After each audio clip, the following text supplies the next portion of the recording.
Bismillahirrahmanirrahim. Alhamdulillahirabbil alamin. Wa bihi nasta'in ala umuri dunya waddin.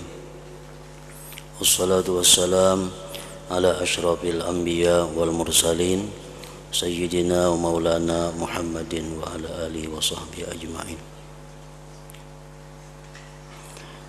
Qala al-musannif al-imam hujjatul Islam Abu Hamid Muhammad bin Muhammad al-Ghazali rahimahullah wa nafa'ana bi ulumih.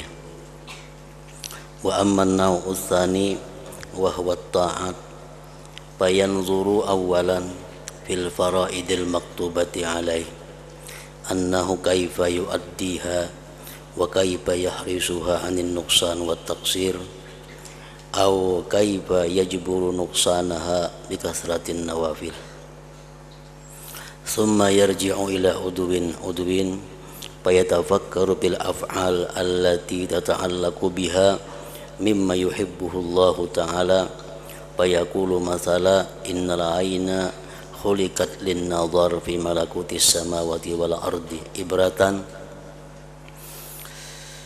wal tusta'mal fi ta'atillahi ta'ala wa tanzur fi kitabillah wa sunnati rasulih sallallahu alaihi wasallam wa ana qadirun ala an asghala al-'aina bi mutala'atil Qur'an wa sunnah falima la af'aluh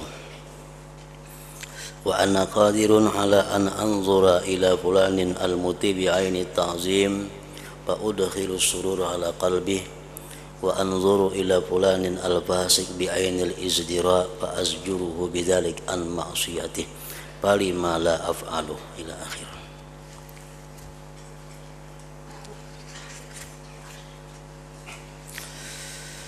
Makna dari kalam Al-Imam Hujjatul Islam Abu Hamid Muhammad bin Muhammad Al-Ghazali rahimahullah wa nafa'ana bi ulumih.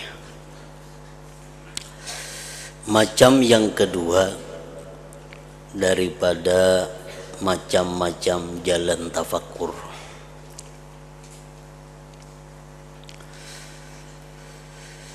perbuatan taat. Perbuatan taat merupakan satu jalan di antara jalan-jalan tafakkur.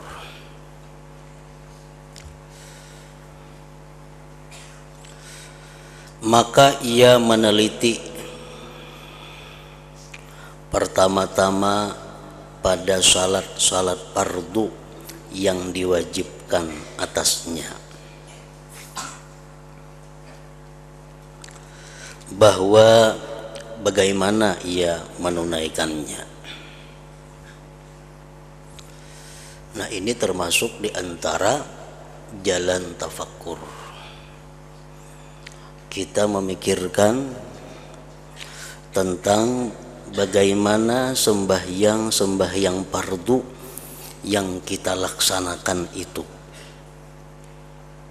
bagaimana cara menunaikannya.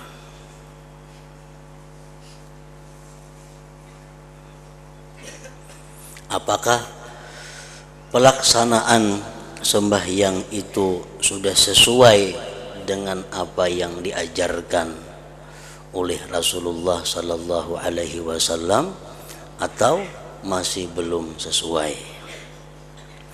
Nah, itu hendaknya kita pikirkan, kita tafakkurkan tentang perilaku daripada sembahyang itu.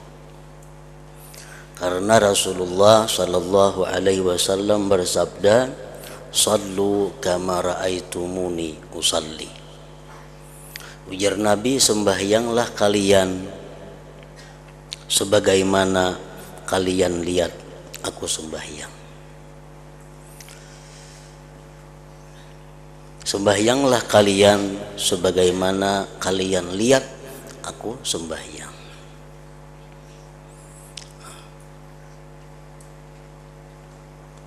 Tidak mungkin kita bisa melihat sembahyang Rasulullah sallallahu alaihi wasallam karena kita kada berjumpa, kada satu masa dengan beliau. Tetapi apa-apa yang diterangkan oleh para ulama di dalam kitab-kitab fikih itu menjelaskan bahwa bagaimana sembahyangnya Rasulullah Sallallahu Alaihi Wasallam.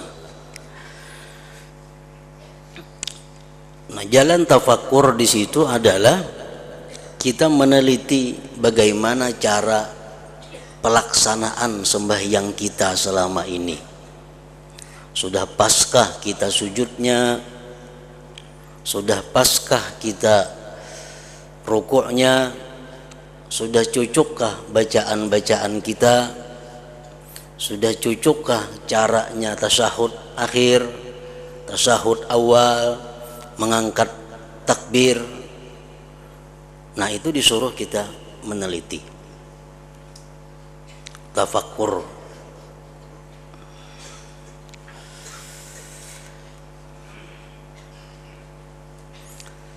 Karena sembahyang sebagaimana kita ketahui merupakan tiang agama, dan sembahyang itu merupakan pokok daripada segala amal ibadah yang lainnya. Rasulullah Sallallahu Alaihi Wasallam bersabda, "Man laqiyallah wa huwa mudayyi'un lis-shalah lam ya'ba illah bi syai'in min hasanatihi." Barang siapa berjumpa Allah, artinya barang siapa mati sedangkan dia masih selama hidupnya menyia-nyiakan sembahyang, maka Allah tidak peduli dengan sesuatu dari kebaikan-kebaikannya yang lain. Nah, maka itu meneliti kembali, berpikir kembali tentang bagaimana pelaksanaan sembahyang kita itu merupakan sesuatu yang mesti dilakukan. Dalam hadis yang lain Rasulullah menyatakan, "Awwalu ma yunzaru min amalil 'abdi yaumal qiyamah as-shalah in wujidat tammatan qubilat minhu wasairu amalih wa in wujidat naqisatan ruddat alaih wasairu amalih."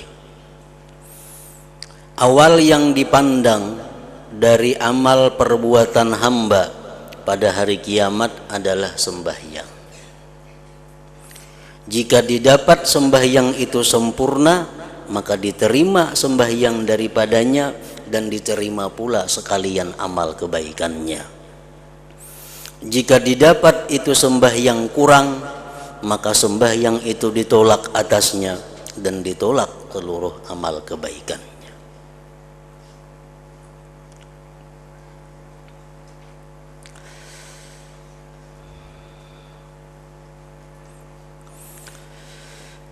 Maka ia meneliti pertama-tama pada salat fardu yang diwajibkan atasnya,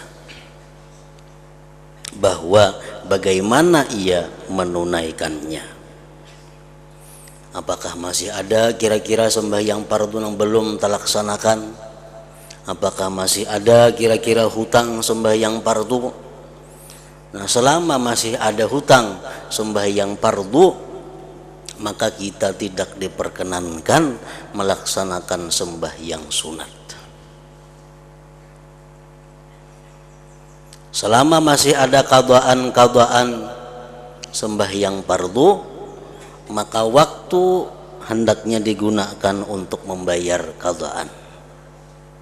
Tidak dibolehkan menggunakan waktu untuk hal-hal yang sunat, karena membayar hutang yang wajib itu adalah hukumnya wajib. Nah, jadi mulai kita akil balik, mulai umur 15 tahun laki-laki, kita disuruh berpikir ulang, berpikir mengenai pelaksanaan sembahyang itu. Bagaimana ia menjaganya dari kekurangan dan keteliduran. Kalau sembahyang kita dapati bahwa sembahyang kita kadada hutang, rasanya rasa kadada hutang bang, rasa sembahyang aja terus. Nah, kemudian kita berpikir tentang kekurangan-kekurangan yang ada di dalam pelaksanaan sembahyang. baik kekurangan secara zahir maupun kekurangan secara batin. Kekurangan secara zahir umpamanya meninggalkan yang sunat-sunat, nah itu kekurangan secara zahir. Seperti sembahyang umpamanya kada bersurah-surahan, langsung Fatihah aja ruku, Fatihah ruku, kada ada surah-surahnya. Nah ini satu kekurangan, itu yang zahir. Nah kemudian kita berpikir lagi tentang kekurangan-kekurangan yang batin daripada sembahyang. Kekurangan batin adalah seperti khusyuk. Nah bagaimanakah kekhusyuan kita selama ini? Kalau bisa kita persin, umpamanya berapa persen khusyuk kita dari sembahyang yang 4 rakaat itu. Nah disuruh tafakkur, memikirkan itu. Rasulullah bersabda, la yanzurullah ila salatin la yuhdirur rajulu fiha qalbahu ma'a badanihi. Allah tidak menengok, Allah tidak memperhatikan kepada sembahyang yang tidak menghadirkan seseorang pada sembahyang itu hatinya beserta badannya. Artinya kalau kita sembahyang itu hati kita melayang keluar daripada badan, Allah kada akan menengok sembahyang itu. Jadi hati di dalam sembahyang itu mesti mengikuti gerak-gerik sembahyang. Kalau badan kita ruku, hati ikut ruku. Badan kita sujud, hati ikut sujud. Badan kita berdiri, hati ikut berdiri. Nah itu ngarannya hati kada keluar daripada badannya. Kalau kita sujud tapi hati kita memikirkan di rumah, ngarannya hati berpisah dengan badan kita. Kita ruku, hati kita di pasar, berarti hati kita berpisah daripada badannya. Nah Allah kadang memperdulikan sembahyang seorang hamba yang seperti itu. Nah itu perlu dipikirkan juga. Perlu dipikirkan. Bagaimana ia menjaganya dari kekurangan dan keteliduran. Atau bagaimana ia menambal kekurangannya dengan banyaknya salat-salat sunat. Sembahyang-sembahyang sunat yang kita lakukan seperti qabliyah, ba'diyah itu berfungsi untuk menutupi kekurangan-kekurangan di dalam sembahyang fardu.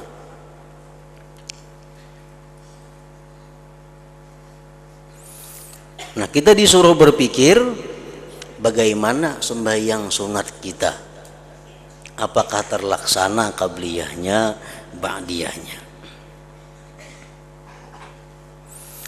Nah jadi memikirkan hal-hal yang seperti itu merupakan berpikir yang bernilai pahala.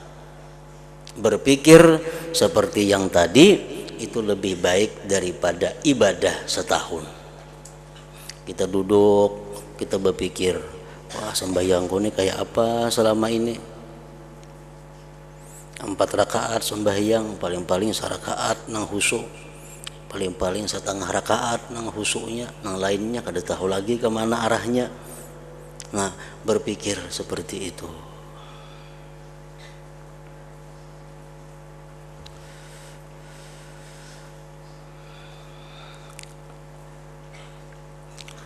Kemudian ia kembali berpikir pulang kepada anggota badan demi anggota badan.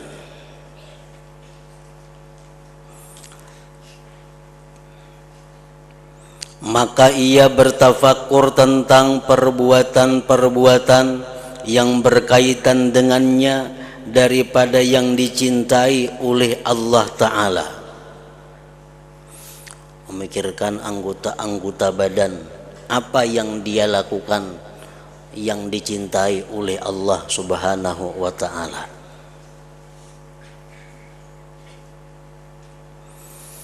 Maka ia berkata umpamanya, Sesungguhnya mata diciptakan untuk memandang pada kerajaan langit dan bumi, untuk mengambil i'tibar. Salah satu fungsi daripada mata adalah melaksanakan perintah Allah, memandang kepada ciptaan Allah agar ingat kepada yang menciptakannya. Itu salah satu fungsi diciptakan mata. Memandang kerajaan langit dan bumi, memandang makhluk-makhluk yang melata di muka bumi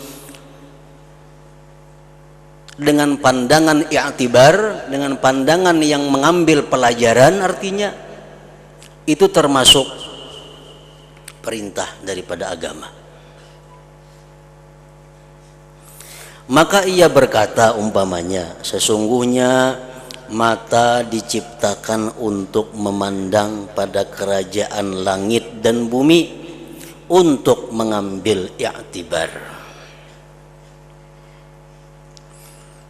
Allah berfirman dalam surat Al-Ghasyiyah, afala yanzurun ilal ibili kaifa khuliqat wa ilas sama'i kaifa rufi'at wa ilal jibali kaifa nusibat wa ilal ardi kaifa sutihat. Contohnya, apakah mereka tidak memandang, apakah mereka tidak menggunakan mata kepada unta,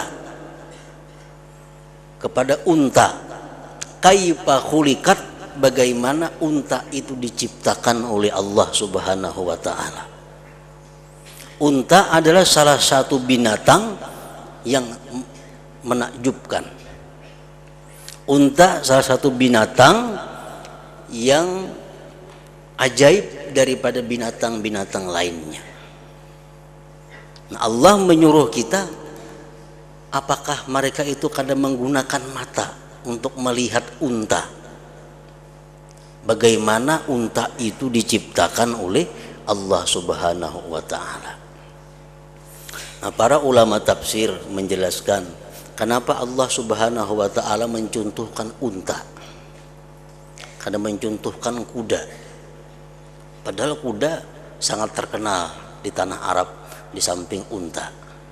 Ada lagi himar, keledai. Ada lagi bagal. Tapi yang disebut Allah unta. Nah, para ulama tafsir menjelaskan bahwa di antara kelebihan unta daripada binatang-binatang lainnya itu adalah bahwa unta ini mampu berjalan, mengangkut manusia dan mengangkut barang, perjalanan yang sangat jauh yang memakan waktu berbulan-bulan. Itu unta aja nang kawa. Kalau sapi kada tahan. Nah, ini keunggulan unta. Kelebihan si unta itu dia berjalan berbulan-bulan membawa beban yang berat. Nah, kemudian kelebihan unta daripada yang lain yang kita pandang sebagai i'tibar, keajaiban ciptaan Allah Subhanahu wa taala, bahwa unta ini mampu memakan rumput apa aja dimakannya, walaupun rumput itu berduri, itu dimakannya. Kalau binatang lain rumputnya berduri ada sanggup memakan, kalau unta nang berduri ke rumputnya nang kayak apa, asal ada rumput dimakannya. Jadi ususnya unta itu tahan lawan duri, parutnya unta tahan lawan duri-duri ini tuh ada bapaknya. Kelebihan yang ketiga, unta itu mampu berjalan, bertahan, kada minum setengah bulan di padang pasir. Nah, jalan setengah bulannya kawa kada minum. Kalau binatang lain 3 hari bisa mati sudah ada minuman. Makanya Allah menyuruh kita memandang kepada unta.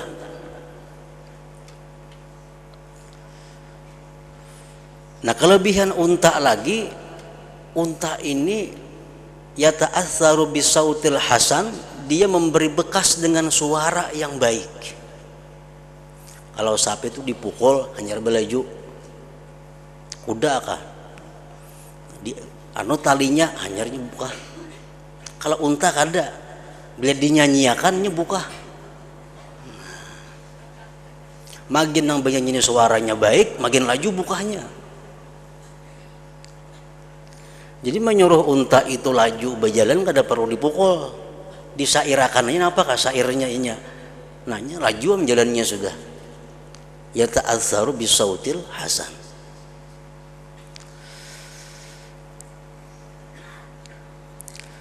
Nah, diceritakan bahwa pernah terjadi 2 ekor unta membawa barang yang berat dari Syam menuju Mekah. Lalu si budak ini yang membawa unta mengawal barang ini suaranya baik. Sampai di satu tempat, di tempat itu sampai ke Mekah memerlukan waktu 4 hari. Acara normal unta dari tempat itu sampai ke Mekah 4 hari. Kenapa si budak ini suaranya sangat bagus, ahli syair budak ini. Begitu unta berangkat, si budak tadi bersyair sepanjang jalan, bersyair 2 hari sampai. Begitu sampai ke Makkah, mati keduanya untanya. Rupanya kalau jun berjalan tuh kalapahan inya.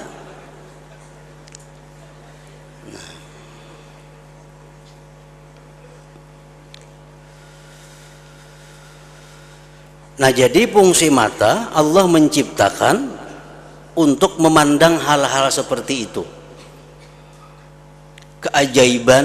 Keajaiban ciptaan Allah Subhanahu wa taala yang menunjukkan kehebatan dan kekuasaan penciptanya.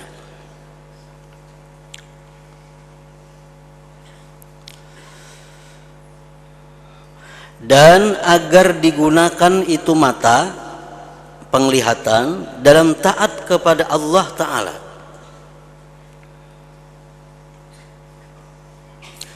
dan memandang pada kitab Allah dan sunnah Rasulullah Sallallahu Alaihi Wasallam. Kita membaca Al-Quran menggunakan mata, itu menggunakan mata dalam hal ibadah. Kita membaca Al-Quran dengan melihat Al-Qurannya, itu mensyukuri nikmat mata. Rasulullah Sallallahu Alaihi Wasallam bersabda, qiraatul rajul al-Qur'ana bi ghairil mushafi alfu darajah wa qiraatuhu bil mushafi yudha'ifu dzalik ila alfai darajah. Seseorang membaca Quran berhafal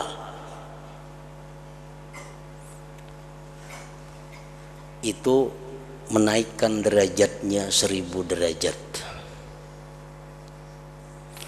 Seseorang yang membaca Al-Quran, memakai mushaf, memakai Al-Quran sambil memegang, membaca, melihat Al-Quran, itu melebihi yang demikian sampai kepada 2000 derajat.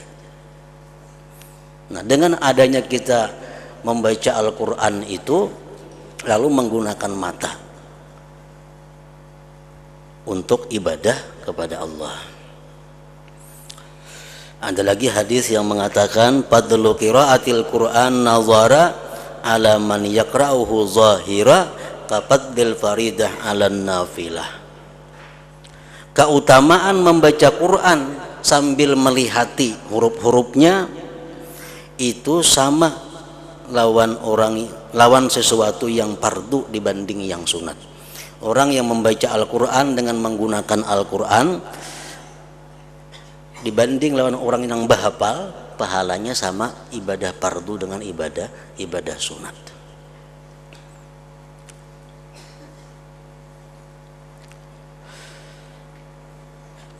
Nah, sesungguhnya mata diciptakan untuk memandang kepada kerajaan langit dan bumi, untuk mengambil i'tibar dan agar digunakan dalam taat kepada Allah Ta'ala, dan memandang pada kitab Allah dan sunnah Rasulullah sallallahu alaihi wasallam, dan saya mampu menyibukkan mata, saya mampu menggunakan mata dengan mutalaah Al-Quran dan sunnah, lalu mengapa saya tidak mengerjakannya? Itu yang dipikirkan.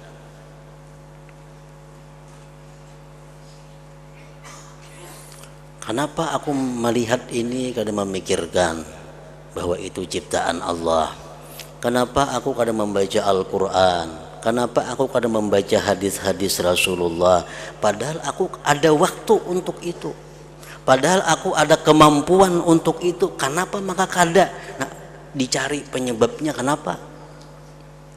Nah, tafakur, pikirkan yang seperti itu.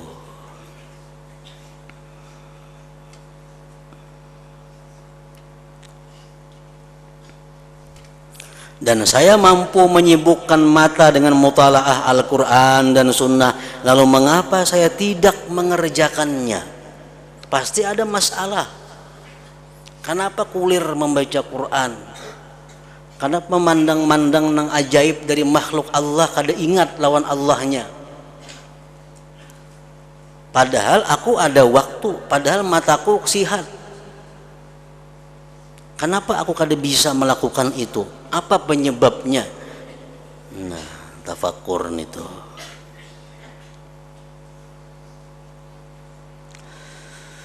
Dan saya mampu memandang kepada si fulan yang taat dengan mata takzim, dengan pandangan memuliakan, maka saya menyenangkan hatinya.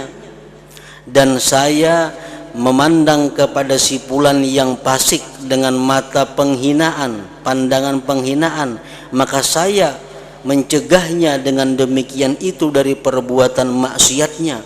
Maka mengapa saya tidak mengerjakannya? Memandang orang yang saleh mestinya pandangannya pandangan hormat. Memandang orang-orang yang nyata-nyata fasik mestinya pandangannya pandangan yang sinis. Tapi kenapa aku kada bisa melakukan itu? Memandang orang yang saleh sama, memandang orang fasik kayak itu juga. Kenapa kada bisa merubah pandangan itu? Nah, berpikir.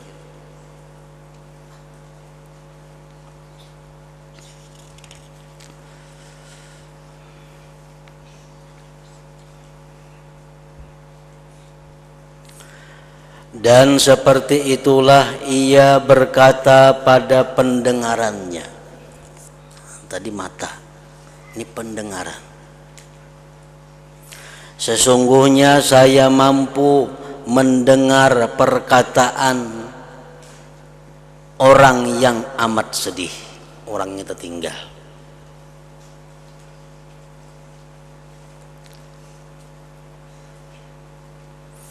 Sesungguhnya saya mampu mendengar perkataan orang yang amat sedih, mendengari keluhan-keluhannya, mendengari penderitaan-penderitaannya, mendengari hajat-hajatnya, atau mendengar hikmah dan ilmu, atau mendengar bacaan Al-Quran dan zikir. Lalu mengapa saya mengusungkannya? Pada telingaku kada tuli, waktuku ada untuk mendengari ilmu, mendengari Quran. Kenapa aku kada sampat itu? Mendengar Al-Quran itu adalah cahaya yang masuk ke dalam hati. Ibnu Abbas mengatakan demikian. Kita mendengar bacaan Al-Quran, walaupun kita kadang mengerti apa yang kita baca, tapi itu ada cahaya yang masuk ke dalam hati kita.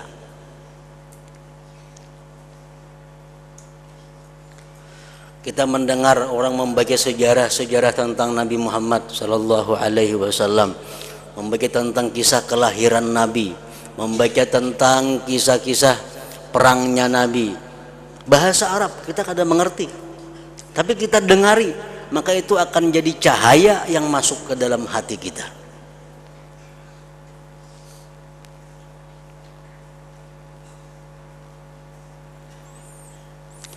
Nah, kenapa saya mengusungkannya? Kenapa kada tertarik mendengarnya? Itu mesti jadi bahan pemikiran.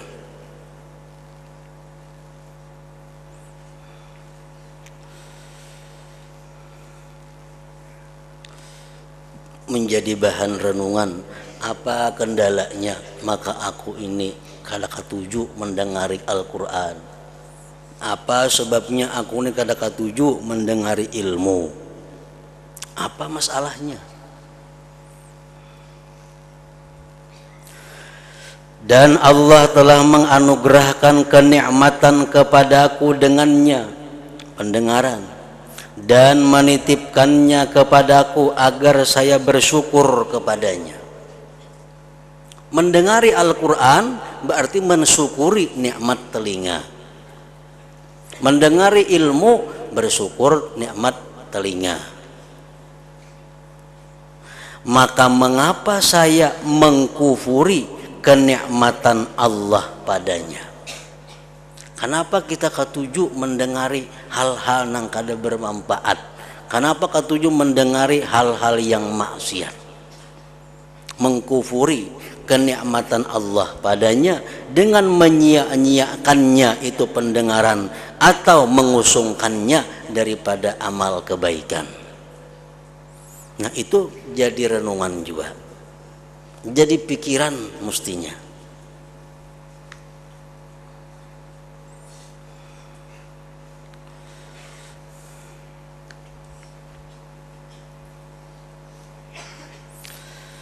Dan begitu pula ia bertafakkur tentang lisan.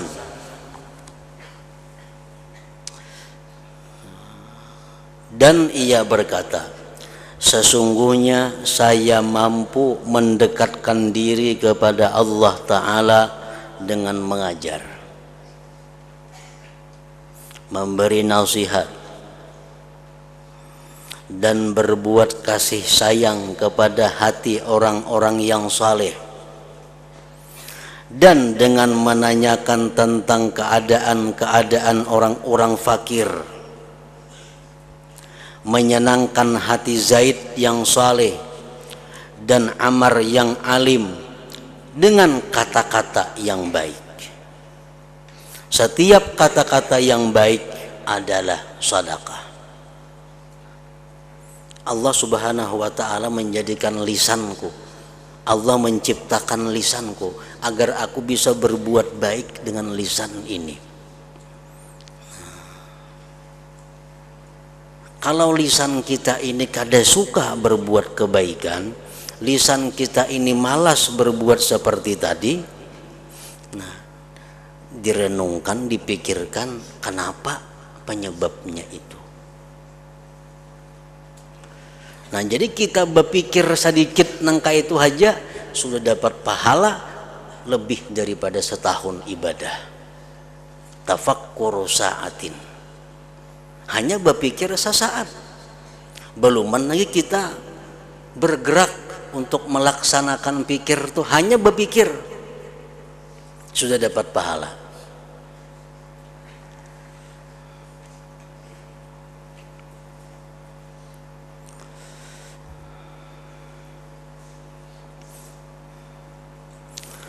Dan begitu pula ia bertafakkur tentang hartanya.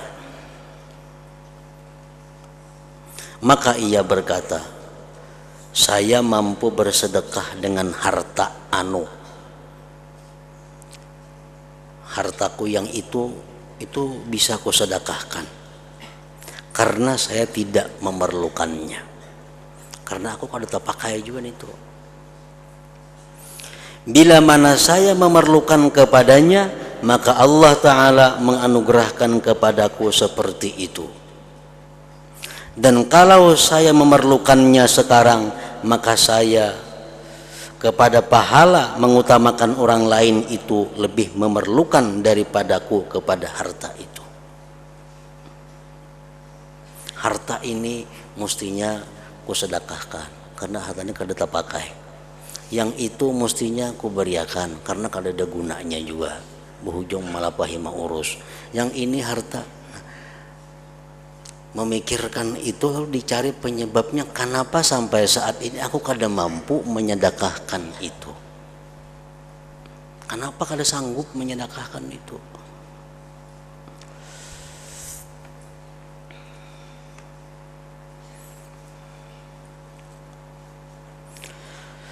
Dan begitulah ia memeriksa tentang semua anggota badannya, sejumlah badannya dan semua hartanya, bahkan tentang semua binatangnya, budak-budaknya dan anak-anaknya. Sesungguhnya semua yang demikian itu adalah alat-alatnya dan sebab-sebabnya.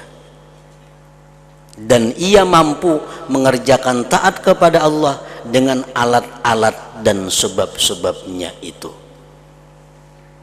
Anak bisa diulah jalan untuk mendapatkan pahala. Pasangan hidup laki atau bini kawa diulah jalan untuk mendapatkan pahala. Kendaraan kawa diulah alat untuk menarik mendapatkan pahala. Nah, semua yang diberikan Allah kepada kita itu bisa diulah sebab, diulah alat untuk mendapatkan pahala.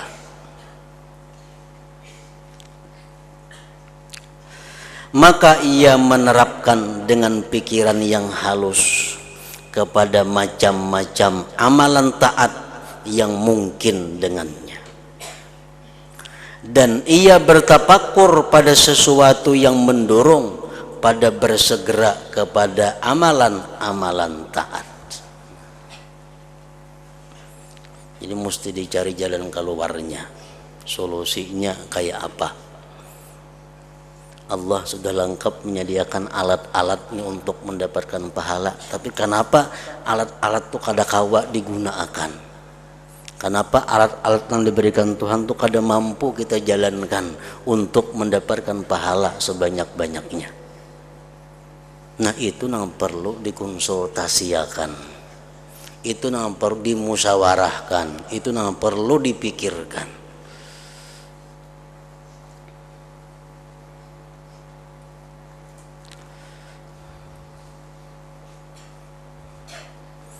Salah seorang sahabat Rasulullah Sallallahu Alaihi Wasallam pernah datang kepada Nabi, wahai Rasulullah, kenapa ulun ini takutan mati?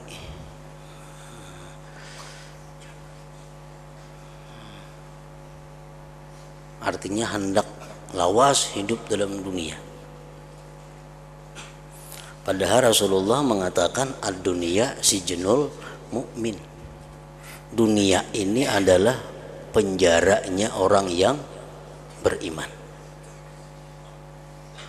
Dunia penjara orang beriman. Mestinya setiap orang beriman tuh hendak lakas keluar di penjara. Maulah tahanan nak belambat dalam penjara inya. Bila keluarnya suka mestinya. Nah, sekarang dunia ini penjara bagi orang yang beriman, ujar Nabi. Tapi kenapa kita hendak berlawas-lawas dalam penjara?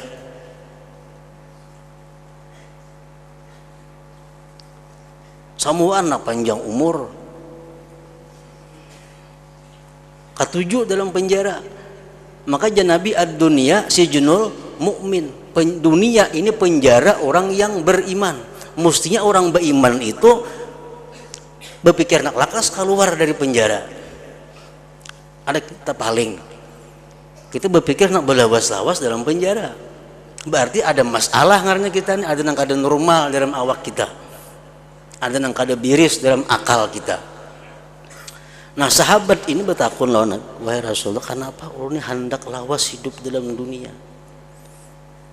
Nah, ini ngarannya mencari jalan keluar, mengetahui penyakit hati. Ini ada penyakit nih, anak panjang umur nih ada penyakit.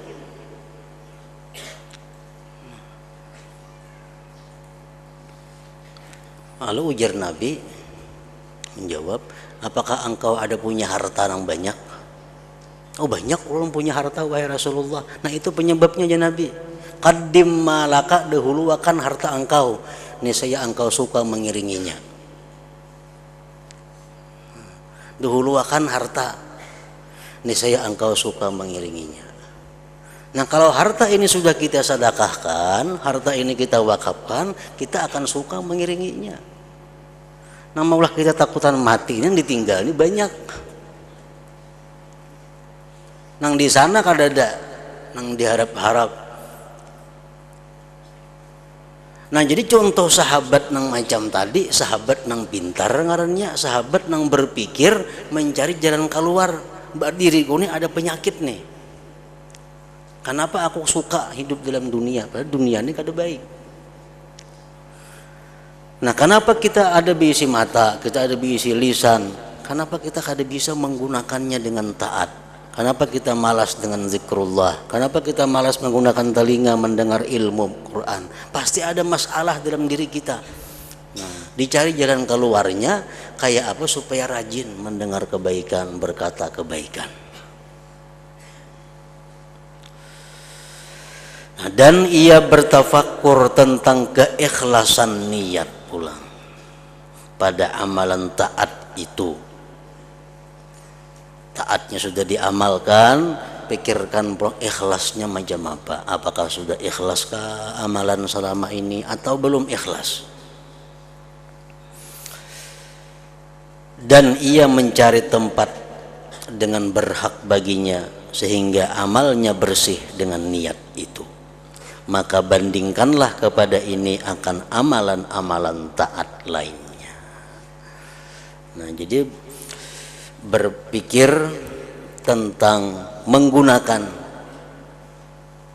seluruh yang ada di tubuh dan yang menjadi milik kita kepada taat, berpikir itu adalah merupakan pikiran yang positif dan bernilai ibadah yang sangat besar pahalanya.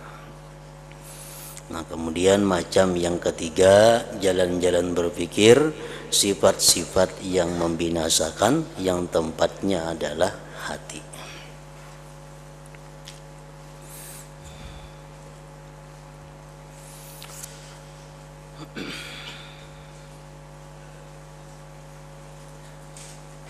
Kamis yang akan datang kita sudah libur, insyaallah nisfu Sya'ban sudah, dan kita sambung lagi insyaallah Kamis yang kedua sesudah Idul Fitri. Kamis yang kedua sesudah Idul Fitri insyaallah taala. Afdalul dzikri fa'alam annahu la ilaha illallah Muhammadur Rasulullah, la ilaha illallah Muhammadur Rasulullah, la ilaha illallah Muhammadur Rasulullah, la ilaha illallah, la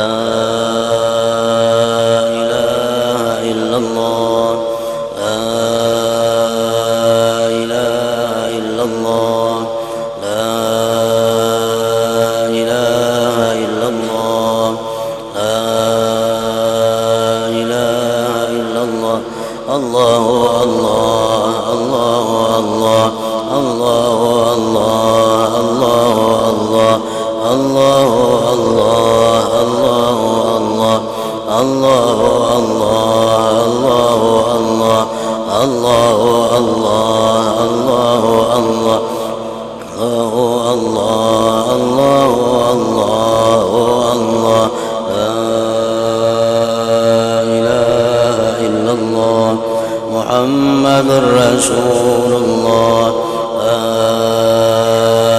ilaha illallah Muhammadur Rasulullah, la ilaha illallah Muhammadur Rasulullah, la ilaha illallah. Al-Fatihah.